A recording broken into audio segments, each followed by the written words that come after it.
Im heutigen Video testen wir die französische Airline Air France HOP. HOP ist der Regionalflieger von Air France und wir fliegen heute von Hannover nach Paris-Charles de Gaulle in der Business Class. Unser Flugzeug ist eine Embraer 190 aus Brasilien, aber vorher zeige ich euch noch die Carl Jato Lounge am Flughafen Hannover. Viel Spaß! Hi Leute, herzlich willkommen zu einem neuen Video. Sehr, sehr schön, dass ihr wieder dabei seid. Ich bin gerade an meinem Heimatflughafen, dem Flughafen Hannover, und gleich fliege ich nach Paris. Und nach Paris fliege ich mit Air France, wie gewohnt in der Business Class. Aber der Flug wird vermutlich nicht von Air France selbst ausgeführt, sondern von Air France HOP. HOP ist nämlich deren kleiner Regionalflieger. Also für die Strecke von Hannover nach Paris brauchen wir ja maximal 1:20 und das wird dann HOP wahrscheinlich machen. Ich muss jetzt noch zum Check-in. Den sehen wir uns mal an. Da ist der Check-in und da hinten steht Priority. Da gehen wir doch mal hin. Das ging flott. Ein Schalter für mich alleine. Haha. Und nun geht's zur Sicherheitskontrolle. Die Sicherheitskontrolle ist dort vorne. Sie heißt HAJ-Way oder Highway. Und da kann man sich vorher ein Zeitfenster buchen. Das habe ich natürlich gemacht. Ich zeige euch den Link, wo ihr das auch buchen könnt. Der einzige Nachteil am Flughafen Hannover ist nämlich, dass ihr keinen Business Class und keinen First Class Security Check habt.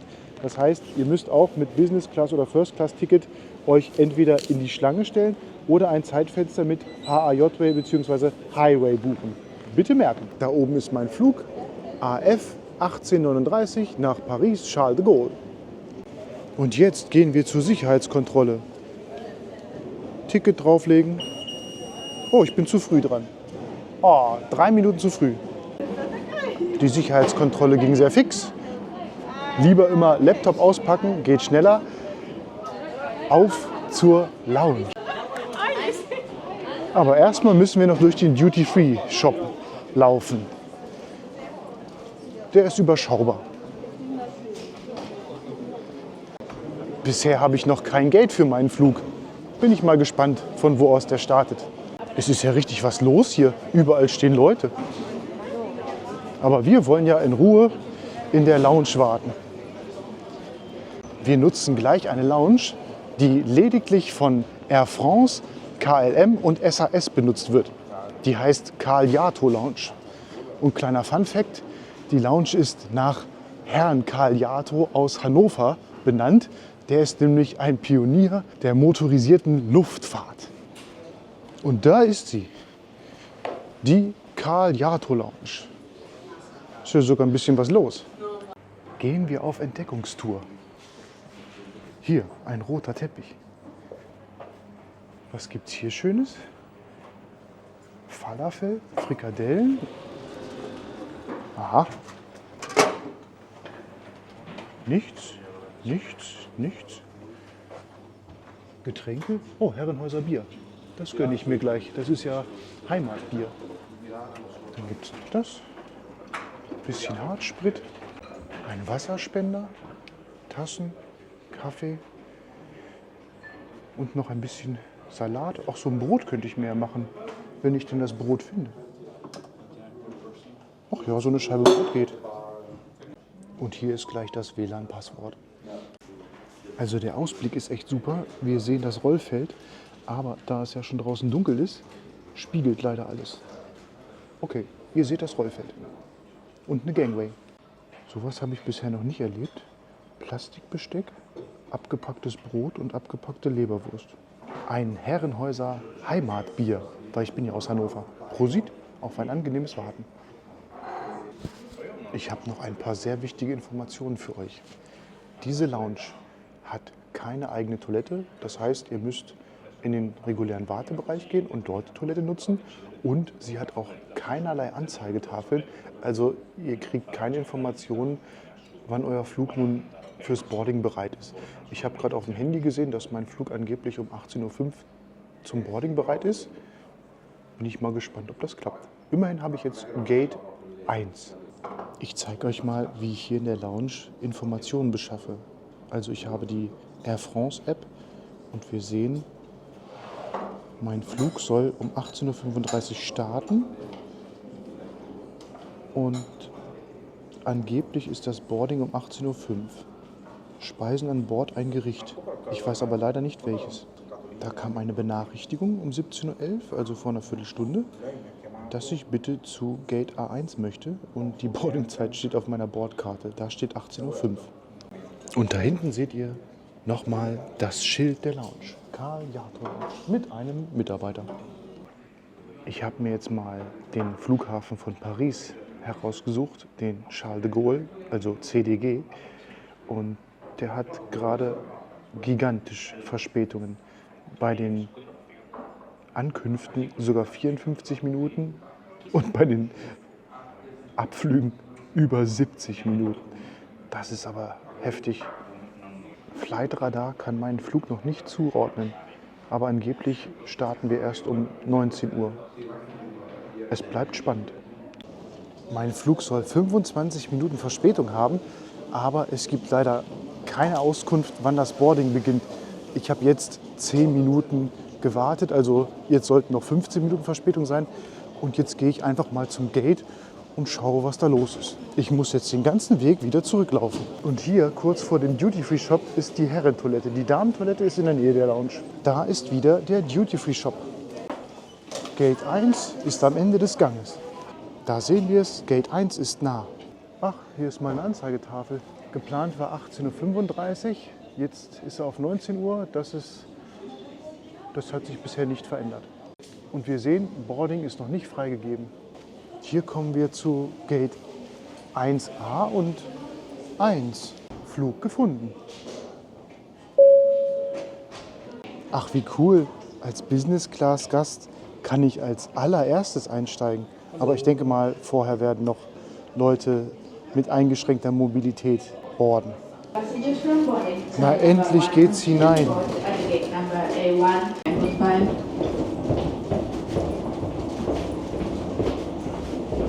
So sieht die Gangway aus in der Nacht. Hier kommt noch ein Überblick über unsere heutige Flugroute. Wir starten im Norden von Deutschland an meinem Heimatflughafen Hannover und fliegen dann in Richtung Südwesten in die Hauptstadt von Frankreich zum Flughafen Paris Charles de Gaulle. Da ist er schon.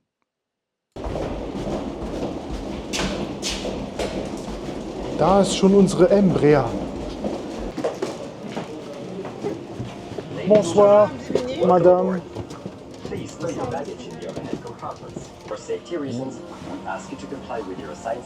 Und bei Ihnen So sieht das Flugzeug komplett leer aus. wir Sie darum, unbedingt wesend sind. Da sind die Sitze. Ein kleines Kissen liegt bereit. Seltsamerweise kann ich meinen Flug nicht tracken. Aber die Damen am Gate waren so freundlich und haben mir gesagt, welcher denn der Zubringerflug war. Und das war AF 1838 und ich fliege jetzt AF 1839. Und jetzt sehen wir auch endlich, was für ein Flugzeug wir haben. Wir haben einen brasilianischen Embraer E190 und er ist 16 Jahre alt. Und jetzt schauen wir uns die Sitze an. Beinfreiheit-Test. Zieht euch das mal rein.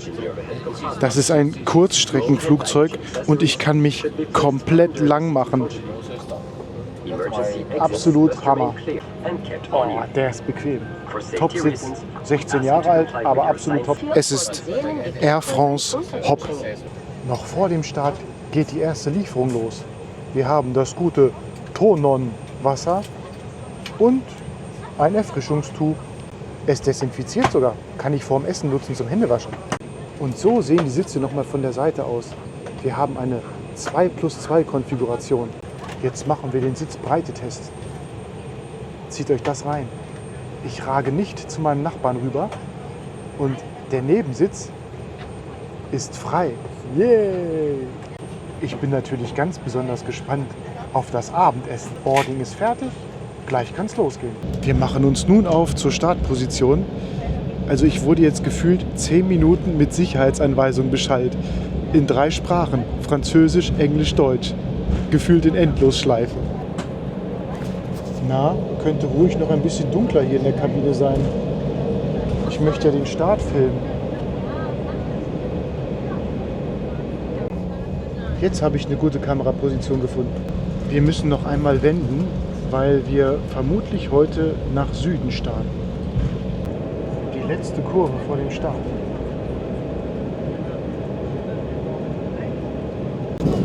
Und los geht's. Power!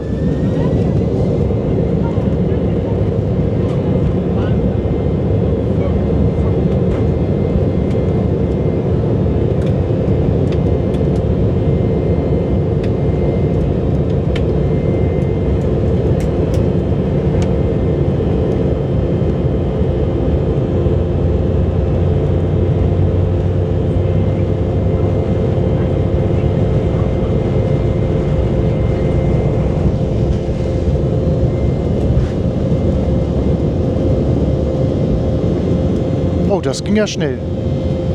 30 Sekunden und schon sind wir in der Luft. Nein, man sieht nichts. Und so sieht es hier nochmal aus. Dort hinten wurde gerade der Vorhang zugezogen. Vermutlich gibt es gleich Abendessen. Ich habe mal angefangen nach Features zu suchen. Also WLAN gibt es schon mal nicht. Eine wichtige Info habe ich noch. Es gibt keine Möglichkeit, an Bord eure Geräte zu laden. Also ladet die Geräte vorher auf. Powerbanks sind allerdings hier an Bord erlaubt. Es gibt ja mittlerweile Airlines, die komplett Powerbanks verbieten. Air France gehört nicht dazu. Der Service beginnt.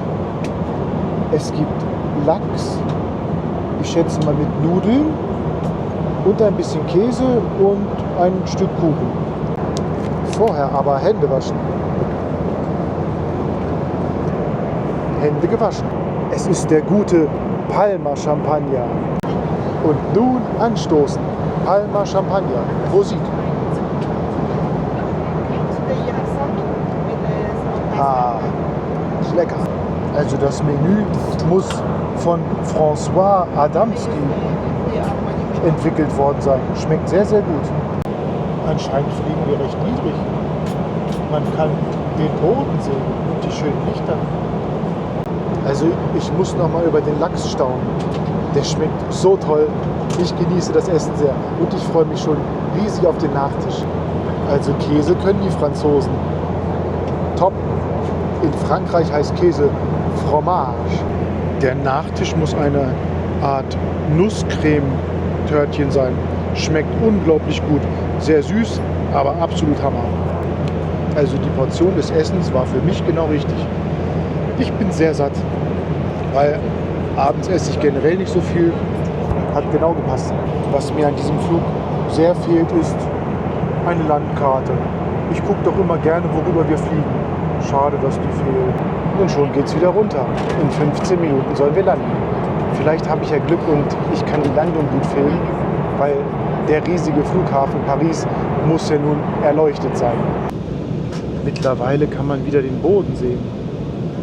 Vorher war alles wolkig. Jetzt geht's schnell runter. Es fühlt sich immer sehr seltsam an, wenn der Pilot den Schub verringert, als wenn man in der Luft bremsen würde oder regelrecht stehen bleiben würde. Die Fahrwerke wurden nun ausgefahren. Jetzt kann es ordentlich runtergehen.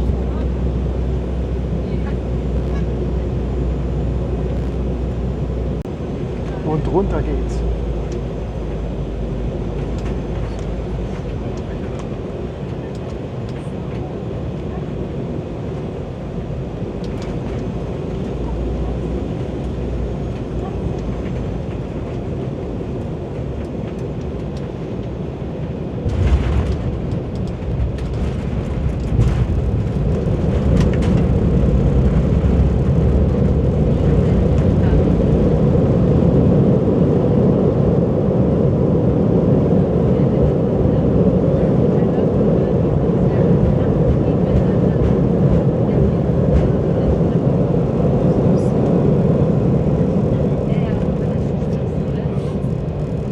Also das war keine angenehme Landung. Gefühlt sind wir schräg gelandet. Wahrscheinlich gab es ordentlich Seitenwind hier in Paris. Aber jetzt bin ich gut gelandet. Top. Also der Kapitän ist der Hit.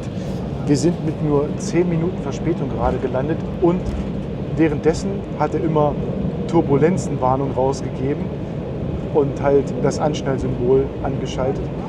Aber war Gott sei Dank gar nicht so schlimm. Anstrengend war halt die Landung, weil es wirklich geschaukelt hat, aber top.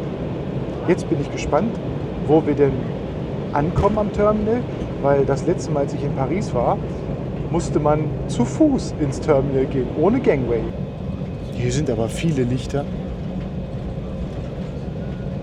Sieht ja aus wie eine Lasershow. Na, scheinbar sind wir recht weit vom Terminal weg. Sieht schon echt toll aus, diese Lichtershow.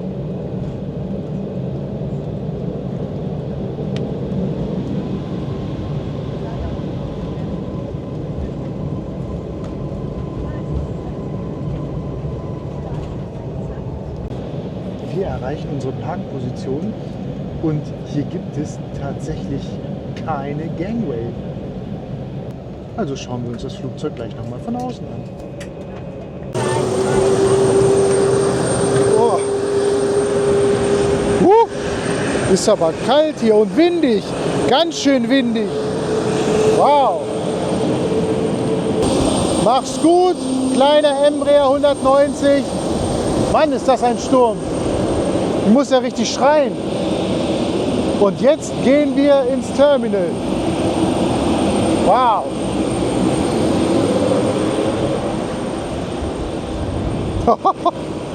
Ja, kein Wunder, dass der so geschaukelt hat.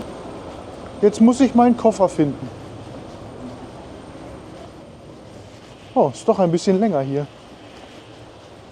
Nun zeige ich euch, wie ich das Ticket gebucht habe. Ich habe es direkt über die Air France Homepage gebucht und ich habe halt einen Direktflug gebucht von Hannover nach Paris.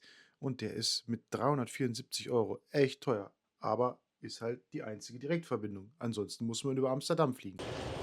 Oh, voll cool. Da draußen stehen noch mehr Flugzeuge. Also gegen den Wind ist das Flugzeug machtlos, aber der Pilot hat das sehr ordentlich gemacht. Die Dame, die den Service gemacht hat, spannenderweise war es nur eine Dame, hat auch einen wunderbaren Job gemacht. Jetzt muss ich gucken, wo ich lang muss. Baggages. Die sind im Terminal 2G. Also so sieht es hier aus. Ne? Da steht Exit und auf Französisch ist es Sortie. Na, jetzt kommt ein bisschen Werbung.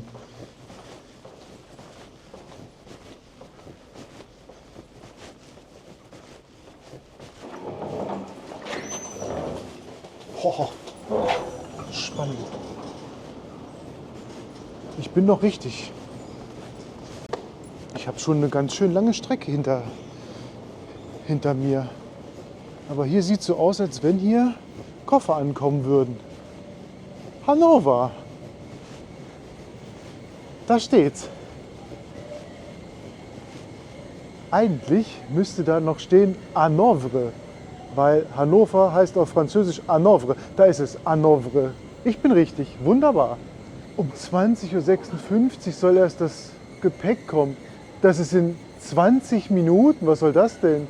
Also die 20 Minuten auf das Gepäck warte ich jetzt alleine, ohne Kamera. Ja, also der Flug hat dennoch viel Spaß gemacht. Das Essen war super. Wie gesagt, die Dame vom Service war klasse, Champagner war klasse, der Lachs war klasse.